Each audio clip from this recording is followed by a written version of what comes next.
Laga terakhir babak fase grup Piala AFF 2022 dari grup B, mempertemukan antara Vietnam berhadapan dengan Myanmar, berikut susunan pemain dari kedua tim.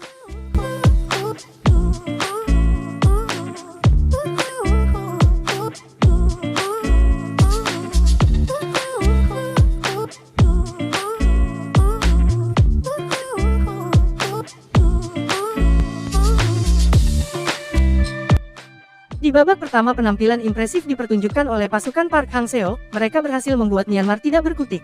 Pola permainan Myanmar alhasil tidak begitu berbahaya, dan kondisi ini membuat Vietnam bisa leluasa dalam melancarkan serangannya. Terbukti Vietnam langsung mendapat gol cepat pada menit 8 setelah membuat lini pertahanan Myanmar panik, dan berujung pada terjadinya gol bunuh diri. Tak berhenti sampai di sana, Vietnam kembali menaikkan intensitas serangannya dan berhasil mencetak gol keduanya, kali ini lewat aksi Nguyen Tien Linh. Skor 2-0 bertahan hingga pertandingan babak pertama usai. Dari data statistik pertandingan menunjukkan bagaimana Vietnam menguasai jalannya pertandingan, penguasaan hingga 61%, berbanding 39% milik Myanmar.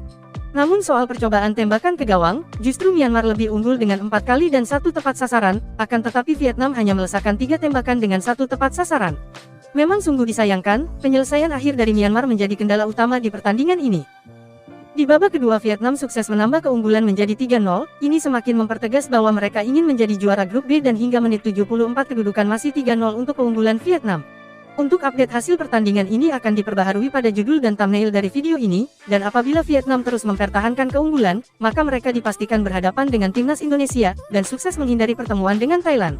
Tetapi ada yang menarik dari Vietnam ini, sebab mereka ternyata turut menyoroti kelemahan timnas Indonesia soal sering menyia-nyiakan peluang. Mereka juga langsung berasumsi jika hal tersebut akan membuat mereka harus siap menerima resiko di hadapan Park Hang-seo. Adalah media Vietnam, Soha memberikan judul pada artikel mereka, menyia-nyiakan peluang, Indonesia menerima risiko bertemu Vietnam dalam waktu dekat. Soha menyoroti beberapa peluang yang gagal dimanfaatkan timnas Indonesia dalam pertandingan di Piala AFF 2022.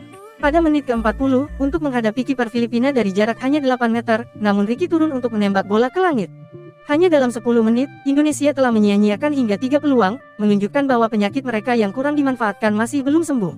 Soha juga menyoroti peluang yang didapat oleh Egy Maulana Fikri dan Ilijah Spasojevic.